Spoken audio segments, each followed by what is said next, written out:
인데요. 저희 집에 수국이 있어요. 그러니까 수국은 이렇게 겨울만 되면 이렇게 딱 이파리 다 떨어뜨리고 이렇게 딱 오물어가지고 죽은 듯하게 보이거든요. 그런데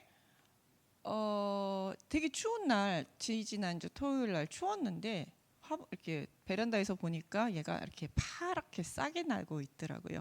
추운데. 그래서 시간은 가고 있고 봄은 오고 있구나. 그런 생각을 하면서 자연의 시간은 어김없이 흐르는구나라고 생각하면서 코로나도 시작이 있으니 끝이 있는 시간이 있겠구나. 주님의 때가 가깝지 않을까 이런 생각들을 하면서 희망을 제가 가져봤던 시간들이 있었습니다. 그 희망을 여러분과 함께 나누고 싶어서 이렇게 말씀을 드렸습니다. 지난 시간에 저희가 다윗이 도망가는 이야기들을 하면서 만난 여러 사람들, 다윗의 압살롬이 쳐들어온다는 소리를 듣자마자 싸워볼 생각도 안 하고 바로바로 짐을 싸서 도망을 하기 시작합니다. 그래서 도망을 하는데 같이 가겠다라는 제사장들을 만류하고 자신의 부하들을 이끌고 이때 가드 사람 이때가 충성 맹세하는 것을 듣고 그와 함께 가다가 후세를 만나서 후세에게는 여기서 머물러 달라 부탁하고 이제 그러면서 열심히 이제 그의 길을 가다가 또 이제 시바를 만났죠. 시바는 기회주의자로서 이런 어려운 때에 자신이 다윗을 도움으로 다윗의 신하가 되기를 열망하는 그 기회를 잡기 위해서 기다리고 있다가 다윗이 그 기회를 잡게 해줬죠.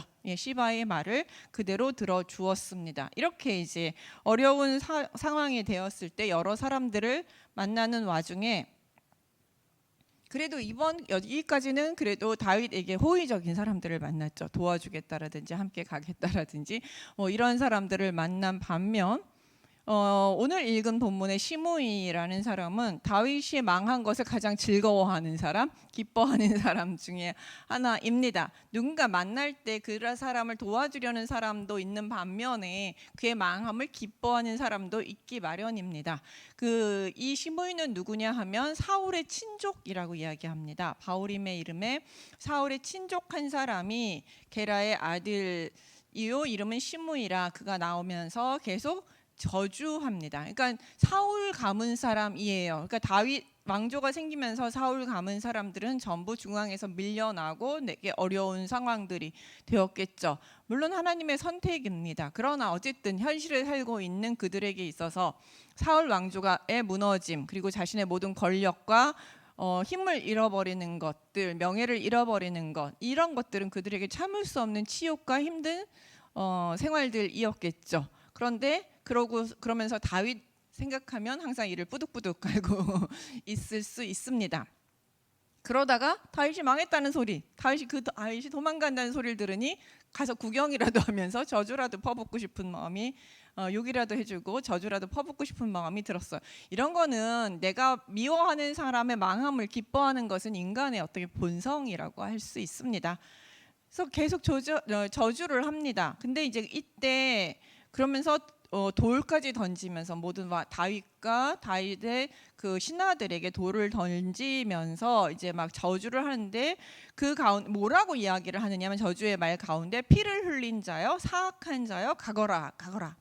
그래서 이제 피 흘린 자 사악한 자라고 이 시므이는 다윗에 대해서 그 규정을 하고 있습니다. 그래서 이제 피 흘린 자라는 것은 사울 가문을 죽였다라는 뜻이에요. 사울 가문의 사람들을 전부 죽이고 왕이 된 자.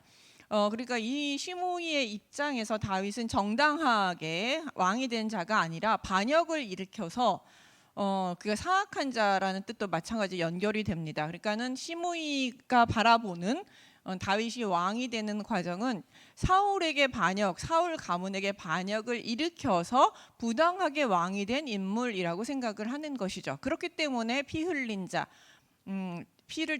사울 가문의 피를 밟고 올라선 자. 그렇기 때문에 사울 가문에 대한 충성을 어긴 자, 악한 자, 이제 이렇게 규정을 하는 것이죠. 이게 이제 시므이가 바라보는 다윗 왕조인 것이고 이스라엘의 역사입니다. 사람들은 누구나 자신의 눈으로 역사를 바라보게 됩니다.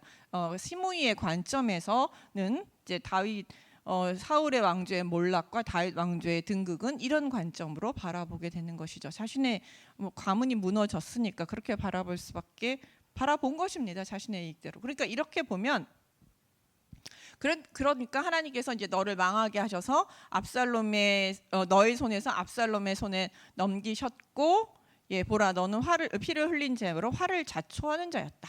그래서 하나님께서 마침 너의 잘못을 심판하셨다. 이렇게 하면서 이제 자신의 나름대로의 그 이스라엘 역사와 다윗의 이런 망해 보이는 이 사건을 해석하고 있습니다. 이 사건, 이 시므이의 해석이 맞나요? 사람들은 자기 나름대로 다 어떤 사건들을 해석을 합니다. 그렇지만 이 해석은 시므이의 해석이지 성경 전체의 관점은 아닙니다. 성경 전체를 바라보고 있는 우리의 입장에서 시므이 해석을 판단할 수 있습니다. 성경에서는 사울의 몰락, 사울 가문의 몰락과 다윗의 등극은 사울의 잘못 때문이라고 이야기하고 있습니다. 사울이 하나님께서 왕으로 세우셨지만 그가 왕으로서 하나님의 명령을 온전히 순종하지 않았기 때문에, 하나님의 명령을 어겼기 때문에 하나님이 어쩔 수 없이 사울을 버릴 수밖에 없고 새로운 왕가를 세우기 위해서 다윗을 선택하셨다라는 것이 이스라엘, 그 다음에 하나님의 해석입니다. 하나님의 판단입니다. 그러나 이렇게 해석을 하는 걸 보면, 그리고 이제 대부분의 사람들은 이 해석을 받아들였습니다. 그래서 하나님이 다윗을 선택하셨다라는 것을 인정하고 다윗을 왕으로 받아들이고 편안하게 다윗을 왕으로 섬기면서 살아왔던 것이죠. 그러나 자신의 이익을 빼앗긴 소수의 사람들은 그런 하나님의 역사를 인정하지 않았죠. 그리고 다윗의 이건 부당하다라고 생각을 하고 있었고, 사울의 잘못은 생각하지 않은 거죠. 이건 무조건 부당하다고 생각을 하고 있었고, 그러다가 다윗이 어려움에 처하자 하나님이 그를 멸망시키셨다면서 기뻐하면서 이제 저주하고 하는 것이죠. 누구나 자신의 판단을 할 수 있는데 우리가 이런 판단, 생각엔 자유야, 판단은 자유야, 내 마음대로 생각하면 뭐 어때, 이렇게 우리가 얘기할 수 있습니다. 그러나 과연 나의 생각이, 나의 판단이 하나님 보시기에 옳은 것인지 아닌 것인지 그리스도인들은 항상 판단하고 생각하면서 위에 계신 하나님을 생각하면서 나의 생각이 옳은과 그름에 대해서 항상 그 생각을 할 줄 알아야 된다는 것이죠. 하나님의 생각에 자꾸 맞춰볼 줄 알아야 되는 것이죠. 근데 우리도 좀 교만해지면, 이게 이제 교만해지거나 너무 아집에 쌓이게 되면 이렇게 잘못된 판단들을 하게 되는 것입니다. 이제 이런 문제, 이렇게 이제 시므이가 막 모든 사람 앞에서 다윗을 욕보이자 욕하면서 이제 저주하니까 스루야의 아들 아비새가 왕께 여짜오되 이 죽은 개가 어찌 내 주 왕을 저주하리이까. 이 죽은 개라는 표현이 또 한 번 나왔죠. 아주 쓸모없는 그 사람을 얘기할 때 이제 죽은 개라는 표현을 쓰는데, 그러면서 청하건대 내가 건너가서 그 머리를 베게 하소서. 이제 요 죽은 개라든지 아비새라든지 내가 건너가서 죽이겠다라고 하는 이 이야기를 이렇게 듣고 있으면 무슨 생각이 나나요? 이게 이제 이 단어들에서 보면 예전에 다윗이 사울을 죽일 수 있는 기회가 있었을 때에 이 아비새가 그때도 나서서 내가 이거 하나님이 주신 절호의 찬스가 아니겠느냐 그러면서 내가 가서 사울을 죽이겠다라고 나섰을 때가 그 인물이 바로 아비새입니다. 아비새는 성격이 참 급해요. 그러니까 무조건 보면 가서 일단 죽여야겠다 나서고 다윗이 그걸 항상 말렸던 그 사건이 기억이 나고 있고, 이 죽은 개라는 것은 다윗이 사울에게 왜 내가 죽인 개 같은 나같이 이렇게 쓸모없는 사람, 약한 자를 이렇게 쫓아다니면서 죽이려고 하십니까 하고 항변했을 때 쓰던 단어가 바로 죽은 개라는 표현입니다. 그러니까 이 사건을 가만히 들여다보고 있으면 예전에 다윗이 사울에게 쫓겨다니면서 자신의 억울함을 토로했던 그 시절이 떠오르게 되는 것이죠. 그랬더니 떠오르게 합니다. 그랬더니 왕이 이르되 스루야의 아들들아 내가 너희와 무슨 상관이 있느냐. 그가 저주하는 것은 여호와께서 그에게 다윗을 저주하라 하심이니 내가 어찌 그리하겠느냐. 그리하느냐 할 자가 누가 있겠느냐 하고 또 다윗이 아비새와 모든 신하들에게 이르되 내 몸에서 난 내 아들도 내 생명을 하려 하거늘 하물며 이 베냐민 사람이랴 여호와께서 그에게 명령하신 것이니 그가 저주하게 내버려 두라. 예, 이제 이 아비새가 막 나서는 것에 대해서 이거 그냥 하나님께서 나에게 지금 저주를 퍼부으라고 저 사람을 그냥 내버려 두신 것이다. 그러니까 네가 나서지 말아라. 내 아들도 나를 반역해서 지금 이렇게 쫓아내고 죽이려고 하는 판국에 저 사람이 나 그렇게 저주하는 정도가 지금 뭐가 문제냐. 그러니까 여호와께서 명령하신 것이니 저렇게 한 것이라고 나는 생각을 한다. 그러면서 내가 지금 상황은 누군가에게 욕을 들어 먹고 저주를 당해도 말을 할 말이 없는 그런 상황이라는 것이죠. 예전에 그러면서 그런데 여기서 자신의 잘못으로 인해서 이런 일들이 벌어졌다는 것에 대한 인식은 있습니다. 다윗이 분명히 지금 생각은 하고 있어요. 근데 이제 또 뭐라고 이야기하냐면 혹시 여호와께서 나의 원통함을 감찰하시리니 오늘 그 저주 때문에 여호와께서 선으로 내게 갚아주시리라 라고 이야기합니다. 이게 뭐냐면 내가 저런 저주를 듣는 것이 한편으로는 합당해요. 내가 지금 잘한 것이 하나도 없거든요. 예전에 다윗이 사울에게 쫓겨다닐 때 사울이 자신을 쫓아다닐 때는 되게 참 근데 그때 생각이 나는 거죠. 그때는 참 내가 억울했어요. 나는 아무런 잘못이 없는데도 이렇게 쫓겨다녀야 하고 도망다녀야하던 신세였어요. 내가 그냥 사울이라는 왕의 눈 밖에 났다는 이유 하나만으로 내가 왕자를 지금은 노리는 것도 아닌데 내가 하나님의 선택을 받았다는 그 이유, 그다음 백성들한테 인기가 조금 많다는 이유 하나로 나는 끊임없이 사울에게 쫓겨다니는 신세가 되었던 것이죠. 너무 억울하죠. 그때는 너무 억울하고 하나님 어떻게 이럴 수가 있습니까? 라면서 이제 아마 너무 억울함을 호소하면서 사울에게도 왜 나를 이렇게 쫓아다니십니까? 너무 억울하다. 그러면서 선악간에 하나님께서 당신과 나 사이에 온전히 판결해 주시기를 원하노라. 그러면서 나는 내 손으로는 원수 갚지 않겠으나 하나님께서 이것을 선악간에 분명히 판단해 주실 것이다라고 나는 하면서 당당하게 되게 선언을 했어요. 그런데 지금 똑같이 쫓겨나는 상황에서 다윗은 당당하게 하나님께서 선악간에 판별하시고 나의 선함을 분별하여 주시고 나의 억울함을 풀어주실 것이다. 원수 갚는 것은 하나님의 손에 있으니 하나님께서 이 원수를 갚아주실 것이다 라고 자신 있게 말을 못해요. 그러니 뭐라고 얘기냐면 혹시 여호와께서 나의 원통함을 감찰하시리니 내가 받을 벌보다 더 억울하게 받는 것이고 저의 말이 옳지 않다라고 하나님께서 혹시 생각하신다면 저 저주를 하나님께서 또 선으로 내가 악하지 않은 것에 대해선 선으로 갚아주실 줄 누가 알겠느냐 하면서 매우 겸손한 모습으로 지금 대답하고 있습니다. 전에는 참 당당해.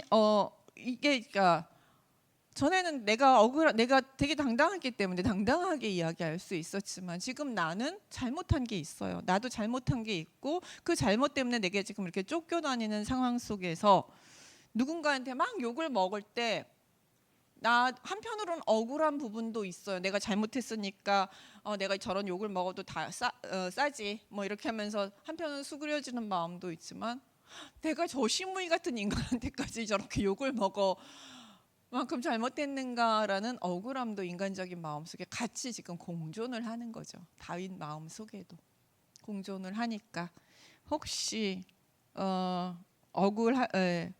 억울하지만 그러나 이 억울함을 하나님께서 내가 지금 잘못한 것이 있다면 그리고 너무 잘못한 것이 있지만 그래도 억울하고 내가 너무 부당한 대우를 받는다면 그것은 또한 하나님께서 또 선으로 갚아주시지 않겠느냐라는 생각을 하게 된 것입니다. 여기서 이제 또 하나 드디어 또 다윗 입에서 하나님의 이름이 하나님에 대한 언급이 나왔습니다.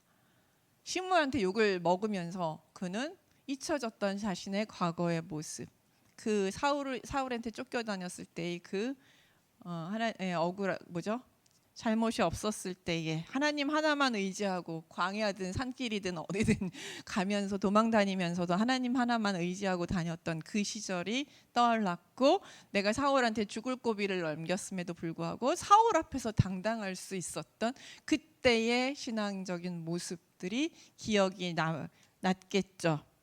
그리고 하나님의 모습도 다시 떠올려, 그때 그런 어려움 속에서 나를 늘 붙잡아 주시고 동행하셨던 하나님도 다시 떠올랐겠죠. 참 아이러니해요. 계속해서 지금 다윗은 평안할 때, 권력과 부와 모든 것이 있을 때 하나님을 잊었다가 욕 먹으니까 하나님을 기억해냈고, 젊은 시절에 내가 어떤 신앙생활을 했는지를 기억해내고 있습니다. 이게 이제 근데 다윗만 그런 건 아니잖아요. 사실 우리도 그렇죠. 우리도 가만히 있을 때는 이제 잘 나갈 때는 하나님 기억 안 하고 있다가 뭔가 일이 삐걱거리거나 삶이 삐걱거리거나 누군가한테 욕을 바가지로 쳐먹고 있을 때 뭔가 되게 억울한 느낌, 억울한 상황이 닥쳤을 때 우리는 하나님을 찾게 되는 것이죠. 그것과 동일합니다. 그렇기 때문에 이 시므이도 물론 잘했다고는 할 수 없지만 역설적이게도 하나님을 기억하게 하는데 아주 중요한 역할을 했다고 볼 수 있습니다. 그러니까 내가 가끔 욕을 먹는 것이 되게 힘들긴 하지만 또 그리스도인에게서 모든 것은 합력하여 선을 이루니 그 욕먹음이 나가 부당하게 대우를 받는 것이 나의 신앙에게, 나의 하나님이 나에게 또한 더 좋은 것으로 나에게 주시는 교훈도 있고 나에게 더 좋은 것으로 채워주시는 과정 중에 하나가 아닌가, 이렇게 생각할 수 있을 것 같습니다. 어쨌든 이렇게 이제 시므이를 죽이려는 아비새를 막으면서 다윗과 그의 추종자들이 길을 그냥 갑니다. 하나님께서 갚아주실 것이다 생각하고 그냥 갑니다. 그러니까 이때도 이제 다윗은 예전에 말한 것처럼 하나님께서 선은 선대로 악은 악대로 하나님께서 갚아주실 것이다라고 선언을 한 것이죠. 그리고 그냥 갑니다. 그러니까 근데 시므이는 끝까지 이제 다윗이 자신한테 어떤 해코지도 안 하니까 끝까지 쫓아가서 괴롭힙니다.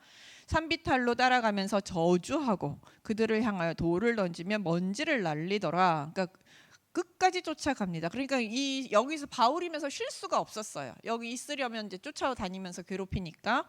그래서 왕과 그와 함께한 백성들이 다 피곤하여 한 곳에 이르러 거기서 쉬니라. 쉬지 못하고 계속 배고프고 힘든 상태로 이제 계속 행군을 하게 된 것이죠. 여기서 이제 피곤하다라고 번역된 이 단어는 그 배고프고 목마른 상태를 이야기합니다. 그러니까 앉아서 밥 한 끼도 제대로 해 먹을 수 없거나 이렇게 먹을 수 없게끔 시므이는 좀 집요하게 쫓아다녔다라는 것을 알 수 있습니다. 그래서 이제 마침내 한 곳에서 이제 시므이를 피해서 한 곳을 발견했고 그곳에서 쉬게 됩니다. 이렇게 해서 이제 다윗은 도망의 여정 속에 이 사람 저 사람들을 만나게 되고 있는 와중에 다윗의 왕궁에는 드디어 압살롬이 도착을 합니다. 다윗의 왕궁으로 압살롬과 모든 이스라엘 백성들이 예루살렘에 이르고 아히도벨도 그와 함께 이른지라. 그러니까 여기서 보면 다윗은 매우 욕먹어가면서 지금 저주 받아가면서 배고파서 굶주려 가면서 근근히 도망가고 있는 비참한 모습을 보여주는 반면 압살롬은 아주 기세등등하게 그 모든 백성들과 함께라는 표현 쓰죠. 모든 백성들의 지지를 받는다라는 얘기죠. 그러니까 백성들의 환호와 지지를 받으면서 예루살렘에 입성하고 다윗성에 도달을 하게 됩니다. 그리고 이제 아히도벨도 그와 함께 이른지라. 그래서 이제 아히도벨, 이스라엘에서 가장 지략이 높은 아히도벨이 그와 함께 하고 있다라는 것, 그에게 큰 지지를 보내고 있다라는 것을 보여줌으로써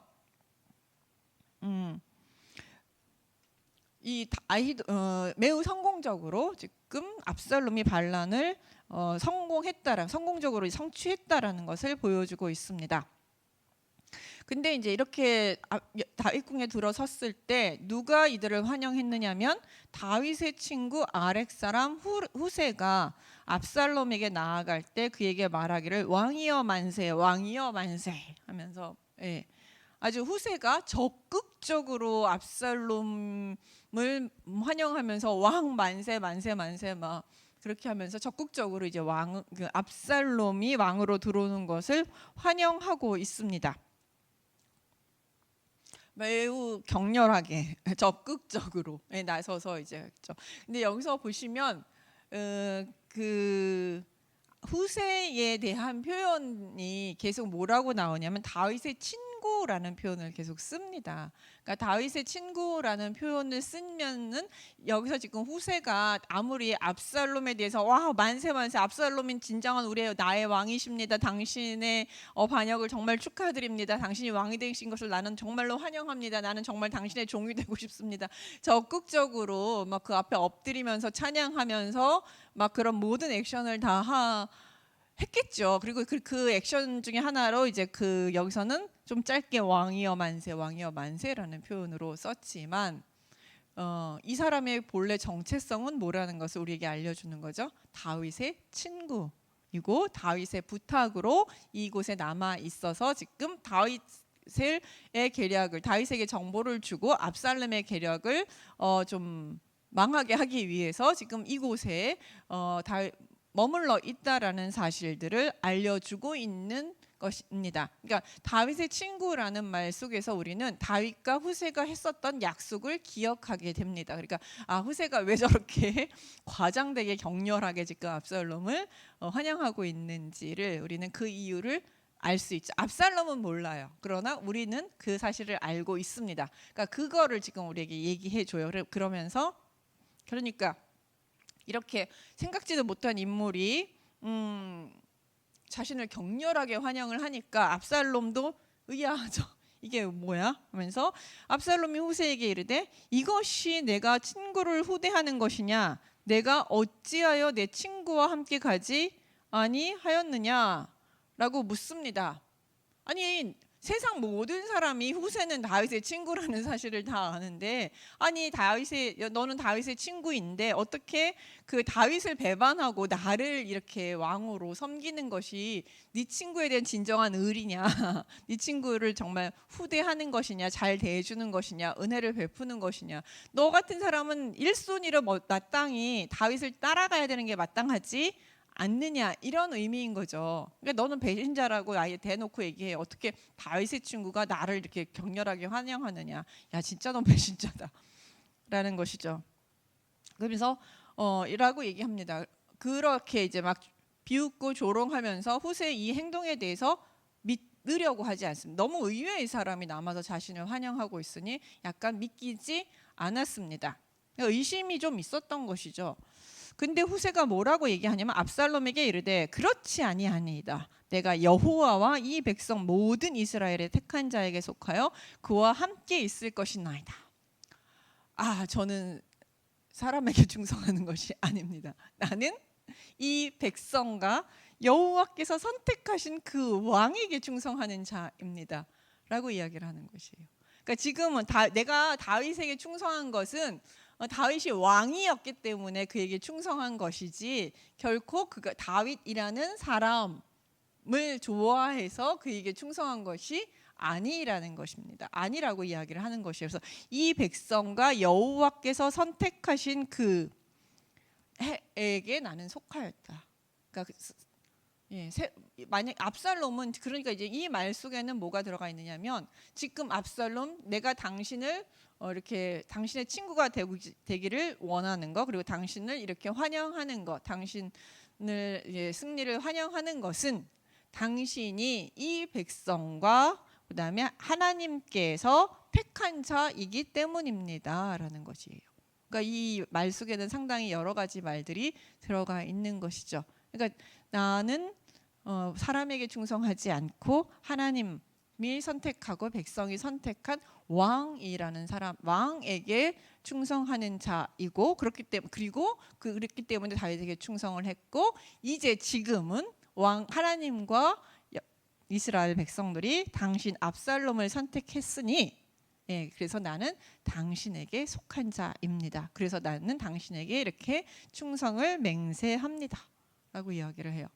압살롬이 이 말을 딱 들었을 때 어때요? 후세까지도 후세가 그러니까는 이제 이렇게 그냥 그러면서 또 내가 이제 누구를 섬기리까? 그의 아들이 아니니까.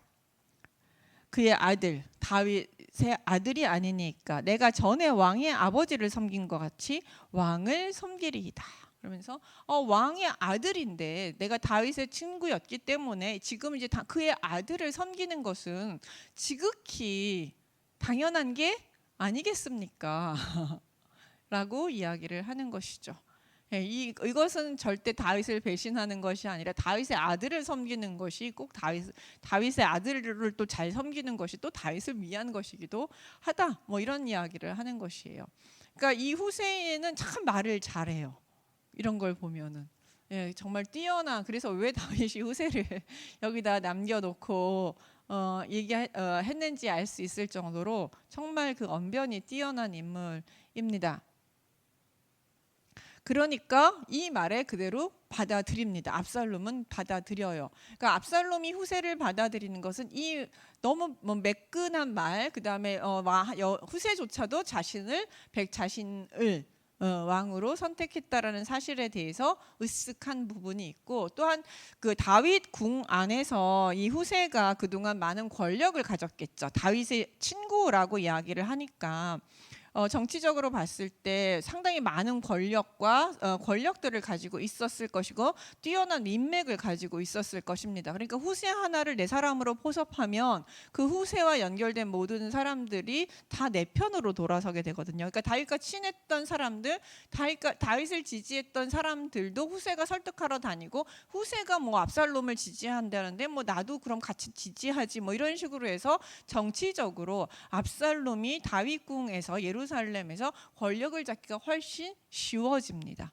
그렇기 때문에 약간 의심쩍은 부분이 있지만 후세가 저렇게 열렬하게 나를 지지하고 그의 힘을 내가 같이 공유할 수 있으면 내가 왕권을 행사하는데 훨씬 더 유리하리라는 판단 하에서 후세를 그대로 받아들이기로 결정을 합니다.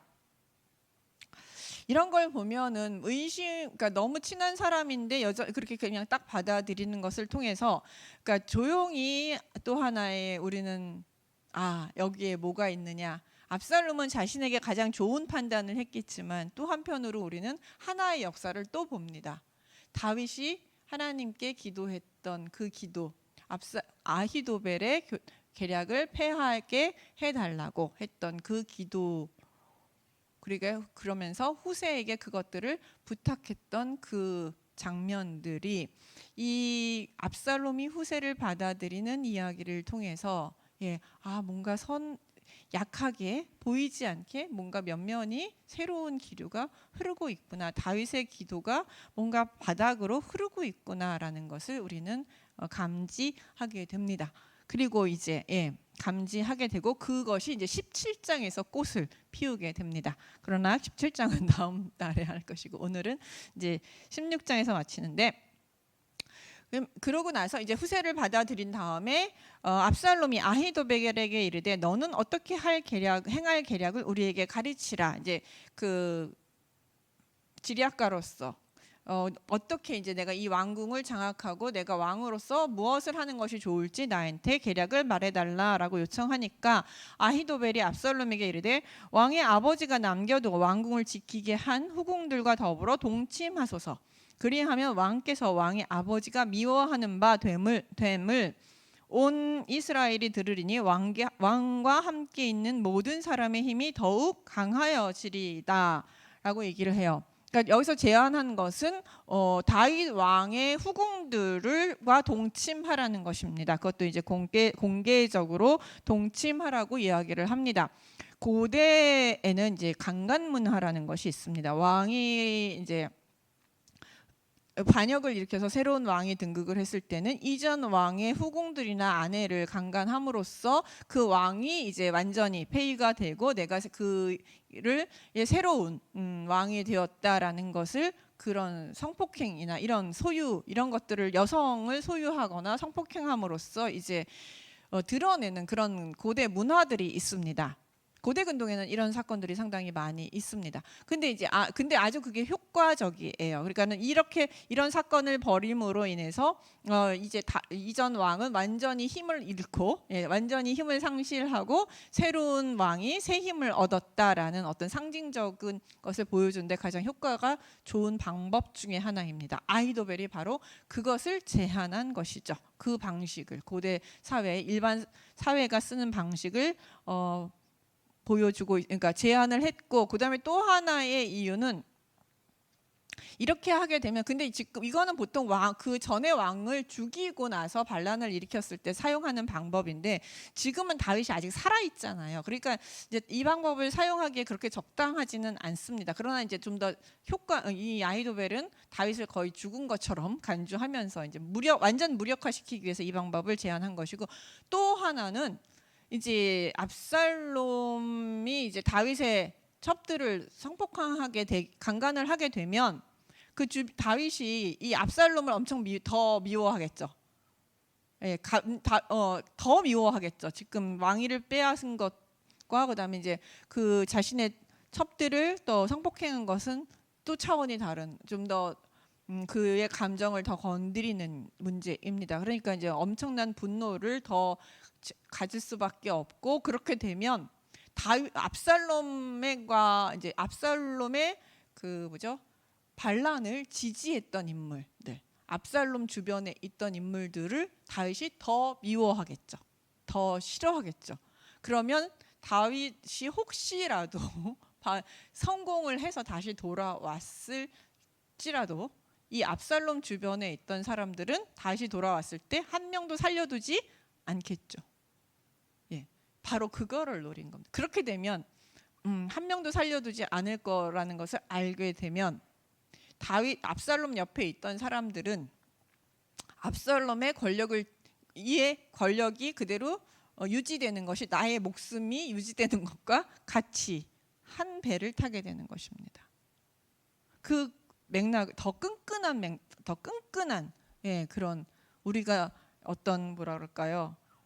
그런 나쁜 일을 해가지고 하면서 왜 끈끈하게 자신들의 결속을 다지는 그런 식의 방식을 아히도벨이 제안을 한 겁니다. 되게 무서운 전략이지만 상당히 효과적인 전략이기도 합니다. 지금도 이 전략들은 많이 사용되고 있잖아요. 왜 같이 나쁜 일을 해가지고 한 배 타게 만들어서 누구 하나 발설하면 너도 나쁜 놈이 되면서 이제 다 같이 망하게 되니까 우리 입 벌리지 말자, 우리 끈끈하게 우리가 한 배 끝까지 같이 가자, 이런 식의 방식을 사용합니다. 그러니까 아히도벨은 진짜 머리가 좋아요. 그렇게 제안을 하고, 그러니까 그 말을 듣고 정말 좋은 제안이다 라고 생각을 하고 압살롬을 위해서 옥상에 장막을 치고 압살롬이 온 이스라엘 무리 눈앞에서 아버지의 후궁들과 더불어 동침하니라. 그때 이제 이런 아히도벨이 어떤 인물이냐, 이런 계략이 쓸데없는 계략이 아니라 아히도벨이라는 인물은 사람들이 하나님한테 물어서 받은 말씀과 같은 것이라. 아히도벨의 모든 계략은 다윗이나 압살롬에게나 그와 같이 여겨졌더라. 그러니까 아히도벨의 계략은 정말 절대적 권위를 갖고 있고 힘을 가지고 있는 그런 계략이라는 것이죠. 그래서 거기에 대해서 전혀 이의를 달지 않고 압살롬은 그대로 실행을 하게 됩니다. 근데 이 실행 사건을 보면서 우리는 또한 무엇을 기억나게 합니까? 나단 선지자가 다윗이 밧세바와 성범죄를 저지르고 그다음에 우리아를 죽였을 때 나단 선지자가 다윗에게 했던 신탁, 너의 아내들은, 너는 은밀히 하였으나 너의 아내들은 백주 대낮에 성폭행을 당할 것이다 라는 예언이 있었어요. 그러니까 그 예언이 여기서 보면 또 성취가 되고 있습니다. 그러니까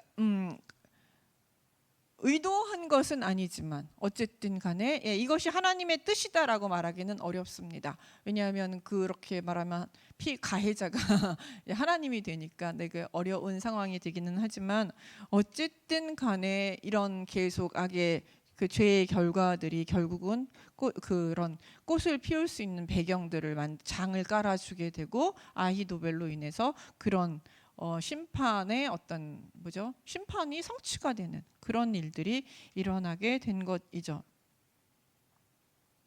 근데 여기서 보시면 이런 걸 보면은 그 다윗 이야기가 지금 이제 그러니까 다윗 이야기 여기부터 이제 끝에까지도 나오긴 하지만 계속해서 그 20장까지 이제 이 첫 이야기가 나와요. 그러니까 다윗이 잘했다 끝하고 그다음에 다윗이 잘못부터 11장부터 시작해서 여기 20장까지 끝까지 다윗의 이 사무엘서 저자는 무엇을 물고 늘어지느냐 하면 다윗의 성범죄 사건을 집요하게 물고 늘어집니다. 그러니까 사실 이 문제 보시면 괜찮아요. 밧세바 사건, 다마의 사건, 그다음에 이 암논의 이 성폭행 사건까지 해서 세 개의 사건이 계속 연달아 일어나는데요. 성경 전체를 통틀어서 성폭행 사건은 5번이 일어나요. 5번이 일어나는데 그 중에 3번이 이 다윗 가문에서 일어나는 것이죠. 그러니까 사무엘서 저자는 집요할 정도로 이 사건을 물고 늘어지고 있다라는 인상을 지울 수가 없습니다. 사실 당시 사회가 남성 중심적이고 가부장적인 왕정 시대예요. 그러니까 왕이 마음에 드는 여자를 데려다가 사는 것이 그렇게 큰 문제이지도 않았던 시대입니다. 심지어 프랑스 루이 15세 같은 경우는 유부녀를 자신의 애인으로 뒀죠. 퐁파드르 부인 같은 경우는 퐁파드르 부인이에요. 남편이 퐁파드르예요. 그러니까 거기에 부인을 데려다가 자신의 애인으로 삼는 것, 궁정에다 두고 애인으로 삼았어요, 공식적으로.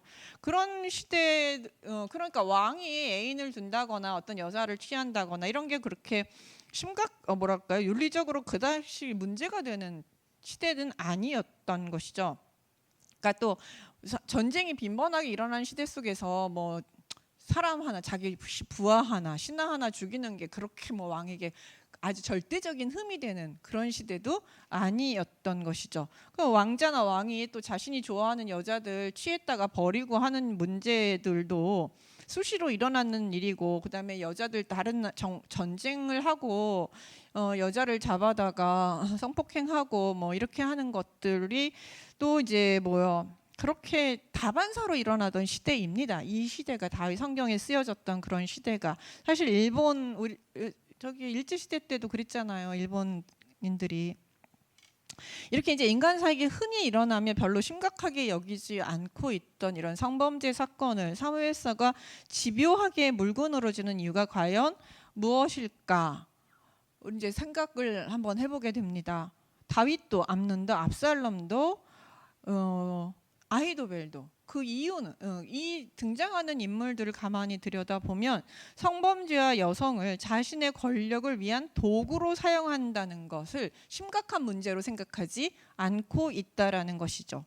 그렇지만 그들은 그렇게 생각했지만 사무엘서는 그렇게 생각하지 않았다라는 것이죠. 이건 심각한 문제다. 이 문제 때문에 결국 이러한 계속되는 문제들이 생겼다라는 것. 그러니까 그 다윗 가문과 다윗과 다윗 가문의 죄의 척도를 드러내는 것이 바로 이 성범죄 문제였고, 다른 사람들을 이용하는 문제였던 것이죠. 그러니까 하나님은 그 당시 사람들과 판단 기준이 달랐다는 것입니다. 왜냐하면 성폭행을 당하고 죽임을 당하고 이용당했던 여자들도 하나님 보시기에는 하나님의 딸들이거든요. 하나님의 형상을 닮은 하나님들의 귀한 딸들이었기 때문입니다. 세상은 인간을 성별로, 신분으로, 빈부로 등급을 나누고 높은 계급, 사람은 낮은 계급의 사람들을 함부로 대하고 이용하고 버리고 심지어 죽여도 된다고 생각을 할지 모르겠지만, 그게 너무나도 당연한 시대였었지만, 그 당시 시대는 너무 당연한 시대였지만 하나님은 그렇게 생각하지 않으셨기 때문에 사무엘서의 저자는 다윗의 성범죄와 그의 가족의 성범죄 문제를 집요하게 물고 늘어진 것이죠. 인간 왕은 절대 권력을 휘두르며 사람을 죽이고 살리며 원하는 사람을 마음대로 취할 수 있지만, 이 세상은 그렇게 할 수 있지만 하나님의 나라의 왕은 절대 그래서는 안 된다라고 말씀하시는 것입니다. 하나님께서 귀하게 여기시는 자신의 자녀를 왕의 마음대로 해서는 안 된다는 것이죠.